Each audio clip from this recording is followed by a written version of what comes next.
Hi, and welcome to another Vos Iz Neias VNR. It was about almost 30 years ago when a new singer came onto the Jewish music market.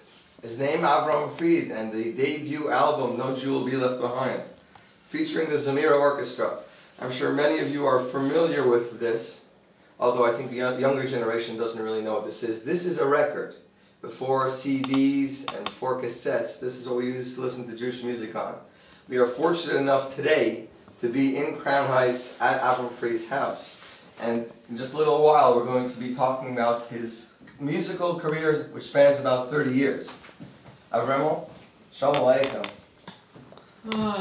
Aleichem Shalom, Yossi. Look at this. I'm looking at this. Looking at memories, huh? Oh my goodness gracious.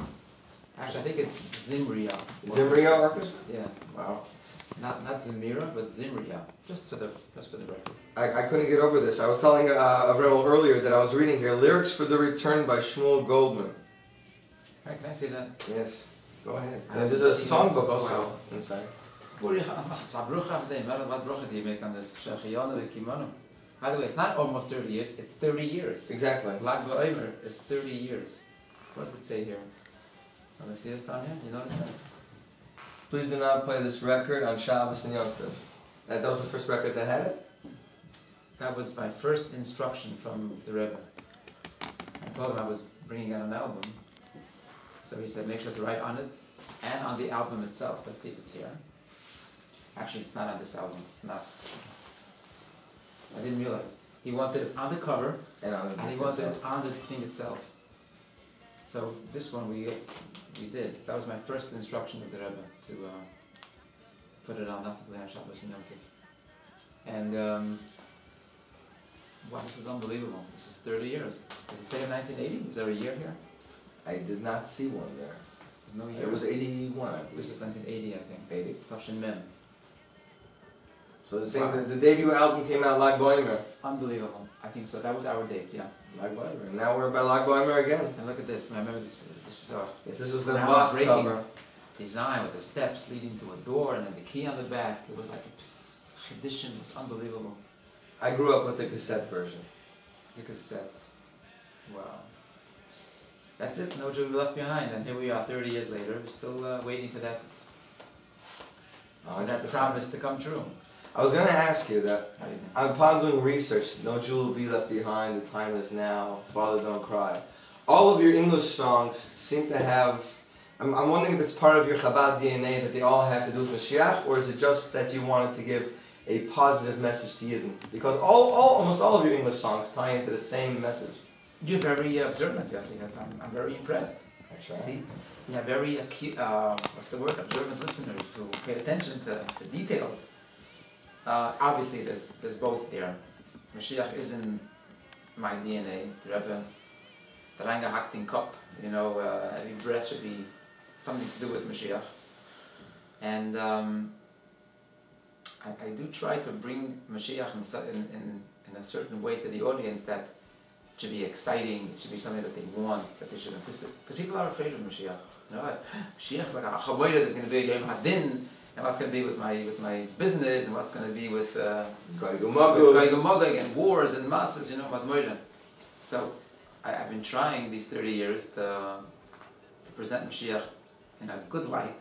That's only going to be better and happier and holier, and only good things are going to happen. Mm-hmm. And between me and you, after 30 years of singing about Moshiach, I'm running out of material.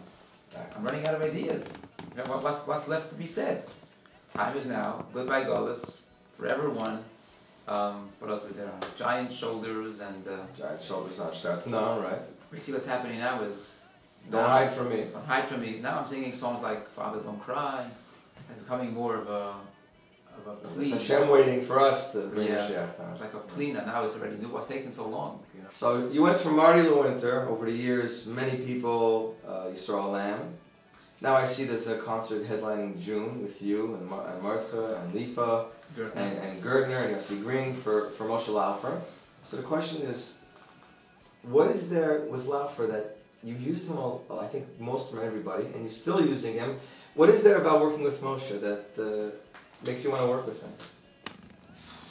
You know, I guess would make it a more enjoyable process. I think that believing in Ashkocha Pratis and in divine providence, how Hashem brings people together. My first meeting was with Shia Mendelowitz, some 31 years ago, who, after hearing my demo that I sent him, he heard something there. Others told me, we'll call you, don't call us. But Shia heard something, and we worked together for 10 years. We put out some super duper albums. And along the way, Yossi Green was at the very, very beginning of my life story. And my third album, which was Forever One, is Moshiach came into the picture. And that was the icing on the cake. He was just able to take a song and build an intro, build an interlude around it that became part of the melody. When you sing it today by the Shabbos table, you sing the introduction to the song as well. You sing the interlude.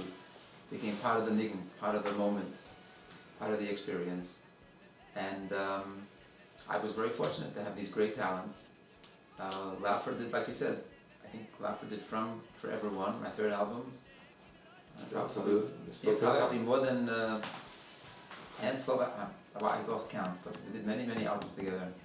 And we've given the Jewish world, thanks to Yossi Green, many memorable classics, memorable hits for the Shabbos table, for weddings, for all kinds of occasions. And I've been very fortunate.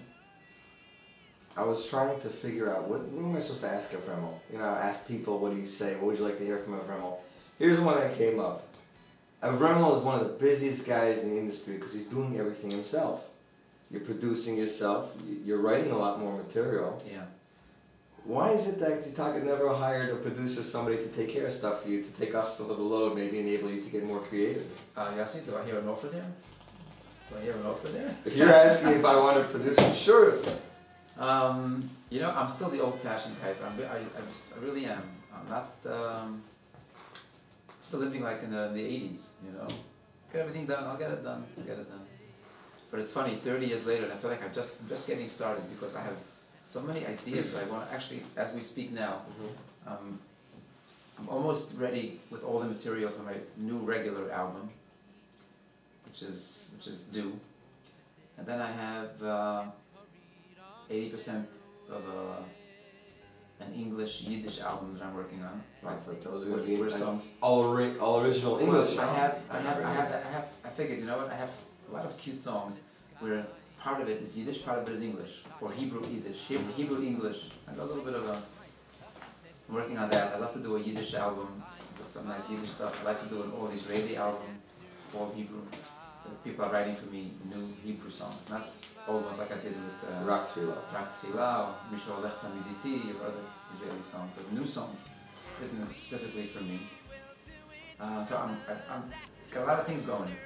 So I hope to be able to bring these things out in the near future and keep giving people inspiration and chizuk and good music.